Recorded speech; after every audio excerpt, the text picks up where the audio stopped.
ಯಾವುದೇ ಕೆಮಿಕಲ್ ಬಳಸದೆ instant hair colour ಯಾವ ಥರ ಮಾಡೋದು ಅಂತ ನೋಡೋಣ. ಮನೇಲಿ ಸಿಗುವಂತಹ ಐಟಮ್‌ನ ಬಳಸ್ಬಿಟ್ಟು ನ್ಯಾಚುರಲ್ ಆಗಿರುವಂತಹ ಹೇರ್ ಕಲರ್‌ನ ರೆಡಿ ಮಾಡ್ಕೋಬೋದು. ಇದರಲ್ಲಿ ನಿಮಗೆ ಯಾವುದೇ ಸೈಡ್ ಎಫೆಕ್ಟ್ ಆಗೋದಿಲ್ಲ. ತುಂಬ ಚೆನ್ನಾಗಿ ಕಲರ್ ಆಗುತ್ತೆ. ಇದನ್ನ ಮಾಡ್ಕೊಳ್ಳೋದು ಕೂಡ ಈಸಿ. ನೋಡ್ತಾ ಇರ್ಬೋದು ಯಾವ ಥರ ಕಪ್ಪು ಕಲರ್ ಬರುತ್ತೆ ಅಂತ. ತುಂಬ ಚೆನ್ನಾಗಿ ಕಲರ್ ಆಗುತ್ತೆ, ಡಾರ್ಕ್ ಆಗುತ್ತೆ. ಇದನ್ನ ಬಳಸೋದ್ರಿಂದ ಕೂದಲು ಉದುರೋ ಸಮಸ್ಯೆ ಕೂಡ ಕಡಿಮೆ ಆಗುತ್ತೆ. Welcome back to my channel. ಮೊದಲಿಗೆ ನಾನು ದಾಸವಾಳದ ಎಲೆ ಮತ್ತು ಕರಿಬೇವಿನ ಸೊಪ್ಪನ್ನು ತಗೊಂಡಿದ್ದೀನಿ. ದಾಸವಾಳದ ಎಲೆ ಯಾವುದಾದ್ರೂ ತಗೋಬೋದು ನೀವು. ಆದಷ್ಟು ಕೆಂಪು ದಾಸವಾಳದ ಎಲೆನ ಬಳಸಿ, ಆವಾಗ ತುಂಬ ಚೆನ್ನಾಗಿ ವರ್ಕ್ ಆಗುತ್ತೆ. ನಿಮಗೆ ಕರಿಬೇವಿನ ಸೊಪ್ಪು ಅಷ್ಟೇ ಕೂದಲು ಉದ್ದವಾಗಿ ಬೆಳೆಯಲು ಸಹಾಯ ಮಾಡುತ್ತೆ, ಕಪ್ಪಾಗಿ ಬೆಳೆಯಲು ಕೂಡ ಸಹಾಯ ಮಾಡುತ್ತೆ. ದಾಸವಾಳ ಎಲೆನೂ ಅಷ್ಟೇ ಕೂದಲು ಕಪ್ಪಾಗುತ್ತೆ ಮತ್ತು ಕೂದಲು ಸಾಫ್ಟ್ ಆಗುತ್ತೆ ದಾಸವಾಳ ಎಲೆನ ಬಳಸೋದ್ರಿಂದ. ಸ್ಟವ್ ಮೇಲೆ ಒಂದು ಬಾಣಲೆ ಇಟ್ಕೊಂಡು ದಾಸವಾಳ ಎಲೆನ ಫಸ್ಟ್ ತೊಳೆದುಬಿಟ್ಟು ಕ್ಲೀನಾಗಿ ಅದನ್ನು ಡ್ರೈ ಮಾಡ್ಕೊಳ್ಳಿ. ಆಮೇಲೆ ಒಂದು ಬಾಣಲೆಗೆ ಚಿಕ್ಕದಾಗಿ ಕಟ್ ಮಾಡಿ ಹಾಕ್ಕೊಂಡು ಚೆನ್ನಾಗಿ ಹುರ್ಕೋಬೇಕು. ಅದ್ರ ಜೊತೆನೇ ಫ್ರೆಶ್ ಆಗಿರುವಂತಹ ಕರಿಬೇವಿನ ಸೊಪ್ಪನ್ನು ಕೂಡ ಹಾಕ್ಕೊಂಡಿದ್ದೀನಿ. ಕರಿಬೇವಿನ ಸೊಪ್ಪನ್ನು ಬಳಸೋದ್ರಿಂದ ಅಷ್ಟೇ ಕೂದಲು ಚೆನ್ನಾಗಿ ಬೆಳೆಯುತ್ತೆ. ಕೂದಲು ಉದುರುತ್ತಿದ್ರೂ ಕೂಡ ಕಡಿಮೆ ಆಗುತ್ತೆ ಕರಿಬೇವಿನ ಸೊಪ್ಪನ್ನು ಹಾಕೊಳ್ಳೋದ್ರಿಂದ. ದಾಸವಾಳ ಎಲೆನ ಹಾಕೊಳ್ಳೋದ್ರಿಂದನೂ ಅಷ್ಟೇ ಕೂದಲು ಕಪ್ಪಾಗುತ್ತೆ, ನ್ಯಾಚುರಲ್ ಆಗಿ ಬೆಳೆಯುತ್ತೆ ಮತ್ತು ಸಾಫ್ಟ್ ಆಗಲು ಸಹಾಯ ಮಾಡುತ್ತೆ ಕರಿಬೇವಿನ ಸೊಪ್ಪು ಮತ್ತು ದಾಸವಾಳ ಎಲೆನ ಬಳಸೋದ್ರಿಂದ. ಇದನ್ನ ನೀವು ಯಾವಾಗಲೂ ಕೂಡ ಮಾಡ್ಬೋದು. ಕೂದಲು ಚೆನ್ನಾಗಿ ಬೆಳೆಯೋದಲ್ಲದೆ ಕೂದಲು ಕಪ್ಪಾಗುತ್ತೆ. ಇವಾಗ ಕೂದಲು ಉದುರೋ ಸಮಸ್ಯೆ ಇದ್ದರೂ ಕೂಡ ಈ ಎಲೆನ ಬಳಸೋದ್ರಿಂದ ಕೂದಲು ಉದುರೋ ಸಮಸ್ಯೆ ಮತ್ತು ಬಿಳಿ ಕೂದಲಿನ ಸಮಸ್ಯೆ ನಿಧಾನವಾಗಿ ಕಡಿಮೆ ಆಗ್ತಾ ಬರುತ್ತೆ ಇದನ್ನ ಹಾಕೊಳ್ಳೋದ್ರಿಂದ. ಇದನ್ನ ಯಾವಾಗಲೂ ಬಳಸ್ತಾ ಬನ್ನಿ, ನಿಮಗೆ ಬಿಳಿ ಕೂದಲಿನ ಸಮಸ್ಯೆನೇ ಕಾಣಿಸ್ಕೊಳ್ಳೋದೇ ಇಲ್ಲ. ನ್ಯಾಚುರಲ್ ಆಗಿ ಕಪ್ಪಾಗೇ ಇರುತ್ತೆ ಕೂದಲು. ಯಾವಾಗಲೂ ಮಾಡ್ತಾ ಬನ್ನಿ. ನೀವು ಬೇರೆ ಯಾವುದೇ ಹೇರ್ ಕಲರ್ನ ಬಳಸಬೇಕು ಅಂತಲೇ ಇಲ್ಲ. ಈ ಎಲೆನ ಮಾಡೋದ್ರಿಂದ ನೀವು ಫಸ್ಟಿಂದನೂ ಒಂದೇ ಎಲೆನ ಹಾಕ್ಕೊಂಡು ಬನ್ನಿ, ನಿಮಗೆ ಕೂದಲು ಚೆನ್ನಾಗಿ ಬೆಳೆಯುತ್ತೆ ಮತ್ತು ಯಾವುದೇ ಸೈಡ್ ಎಫೆಕ್ಟ್ ಆಗೋದಿಲ್ಲ ಇದನ್ನು ಮಾಡ್ಕೊಳ್ಳೋದ್ರಿಂದ.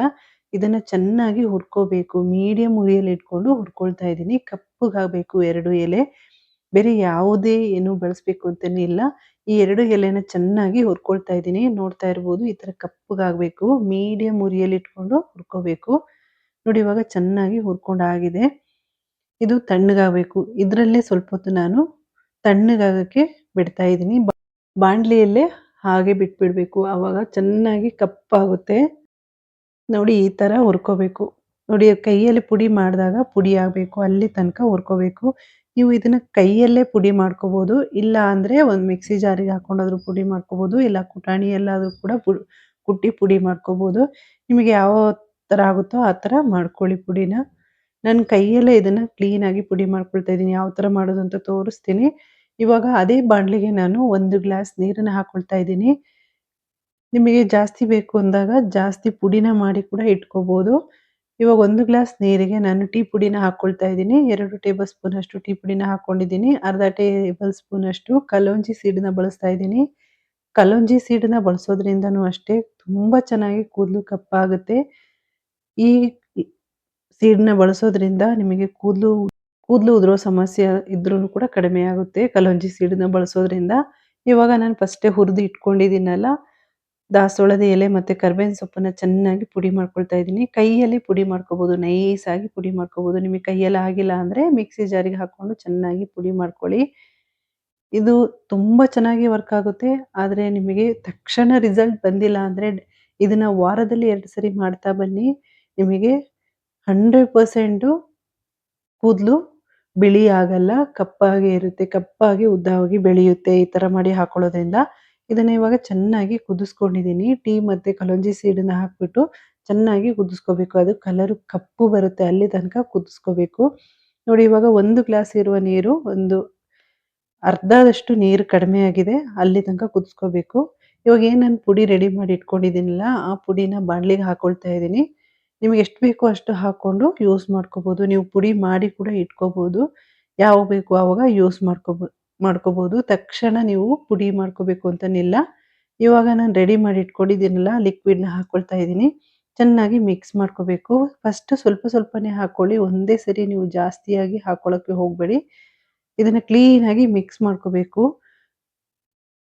ಚೆನ್ನಾಗಿ ಗಟ್ಟಿಯಾಗಿ ಕಲ್ಸ್ಕೋಬೇಕು. ನೋಡಿ ಇವಾಗ ಚೆನ್ನಾಗಿ ಗಟ್ಟಿಯಾಗಿ ಕಲ್ಸ್ಕೊಂಡಿದ್ದೀನಿ. ಮತ್ತೆ ಒಂದ್ ಸ್ವಲ್ಪ ನೀರು ಹಾಕ್ಕೊಂಡಿದ್ದೀನಿ. ನಿಮಗೆ ಈ ಟೈಮಲ್ಲಿ ಬೇಕು ಅಂದ್ರೆ ಸ್ವಲ್ಪ ಮೆಹಂದಿ ಪುಡಿ ಕೂಡ ಯೂಸ್ ಮಾಡ್ಕೋಬೋದು. ಏನ್ ತೊಂದರೆ ಆಗೋದಿಲ್ಲ. ಸ್ವಲ್ಪ ಹಾಕ್ಕೊಂಡ್ರೆ ಸಾಕು, ಜಾಸ್ತಿ ಬೇಡ. ಸ್ವಲ್ಪ ಹಾಕ್ಕೊಂಡು ಚೆನ್ನಾಗಿ ಮಿಕ್ಸ್ ಮಾಡ್ಕೊಳ್ಳಿ. ನಾನು ಮೆಹಂದಿ ಪುಡಿ ಏನು ಬಳಸಿಲ್ಲ. ನಿಮಗೆ ತಕ್ಷಣ ರಿಸಲ್ಟ್ ಬಂದಿಲ್ಲ ಅಂದ್ರೆ ಇದು ನಿಧಾನವಾಗಿ ವರ್ಕ್ ಆಗುತ್ತೆ ಈ ಹೇರ್ ಕಲರು.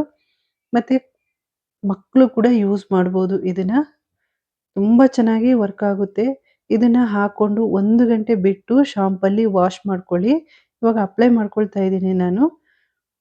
ಹ್ಯಾಂಡ್ ಗ್ಲೋವ್ಸ್ ಹಾಕ್ಕೊಂಡೆ ಕ್ಲೀನಾಗಿ ಅಪ್ಲೈ ಮಾಡ್ಕೊಳ್ಳಿ. ಈ ವಿಡಿಯೋ ಇಷ್ಟ ಆಗಿದ್ರೆ ಲೈಕ್, ಶೇರ್, ಸಬ್ಸ್ಕ್ರೈಬ್ ಮಾಡ್ಕೊಳ್ಳಿ. ಅಲ್ಲೇ ಪಕ್ಕದಲ್ಲಿರುವ ಬೆಲ್ ಐಕಾನ್ನ ಕ್ಲಿಕ್ ಮಾಡ್ಕೊಳ್ಳಿ. Thank you.